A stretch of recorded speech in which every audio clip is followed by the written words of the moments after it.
Singapore is known for its zero-tolerance stance against drugs.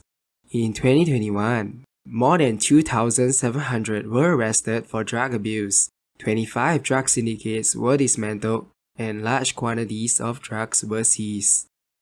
Under Singapore's Misuse of Drugs Act, any person found with the following quantities of drugs could face the death penalty. While the death penalty is a deterrent against potential drug traffickers, the success of Singapore's drug enforcement can also be attributed to the Central Narcotics Bureau, the primary drug enforcement agency of Singapore. The Central Narcotics Bureau falls under the Ministry of Home Affairs alongside 9 other agencies. It comprises multiple operational and staff divisions. Additionally, CNB is supported by an internal investigation unit and a psychology unit. The Enforcement Division is divided into 2 sectors, working closely with other home team agencies such as the Singapore Police Force and Immigration and Checkpoints Authority to perform inland drug enforcement operations and border checks to detect the illegal importation of drugs. Enforcement Sector 1 works with the Singapore Police, Central, Tanglin and Bedok divisions, as well as the Police Coast Guard and Airport Police Division. Enforcement Sector 2 works with the Singapore Police Ang Mo Kio, Jurong, Woodlands divisions as well as Tuas and Woodlands checkpoints.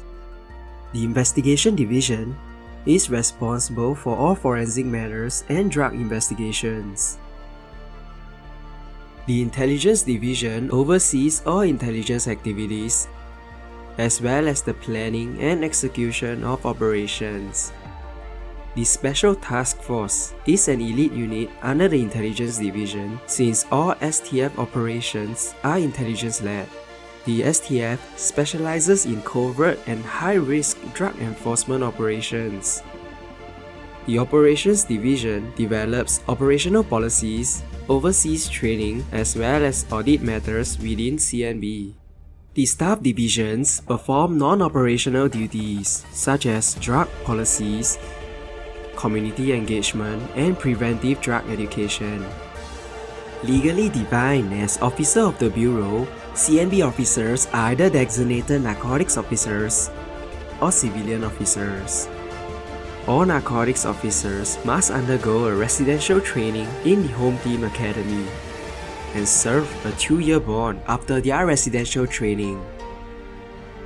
Their residential training is either 6 or 9 months depending on whether they are a sergeant or inspector. The standard issue firearm of a narcotics officer is the Glock 19. Narcotics officers also have expandable batons for non-lethal self-defense.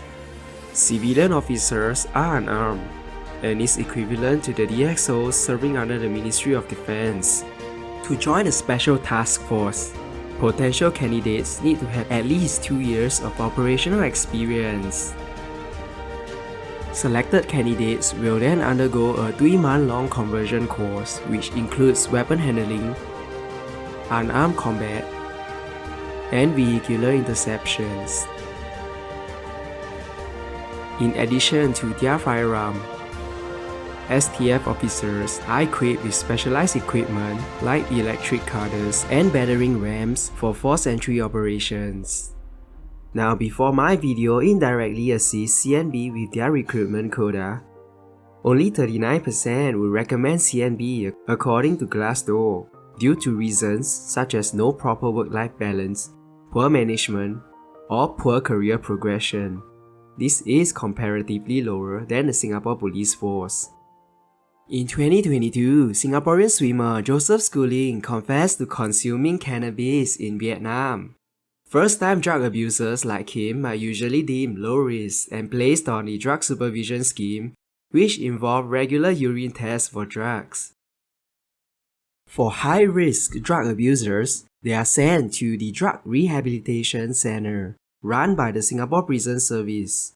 In fact, what I would say is that it is very much a prison with some rehabilitation elements in it, right? So conditions are very much like any other prison system, right? Drug abusers account for the majority of the inmate population in Singapore prison. Following their release from DRC, former drug abusers would have to follow a 5-year supervision order under the CNB.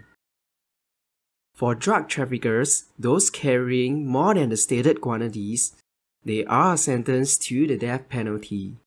I don't receive a letter, I only receive a handphone call on Friday. But how can you hang a person on this Friday, but you inform him last Friday? It's 1 week notice. It's too short. That's why I don't understand. As though he want to really hang my brother as soon as possible. The prison will usually give the family 7 days warning that there will be an execution. We are, frankly speaking, one of the few countries where the drug menace has been fought reasonably successfully. And I emphasize reasonably because this is not a fight you can say you've won. And you can easily lose it.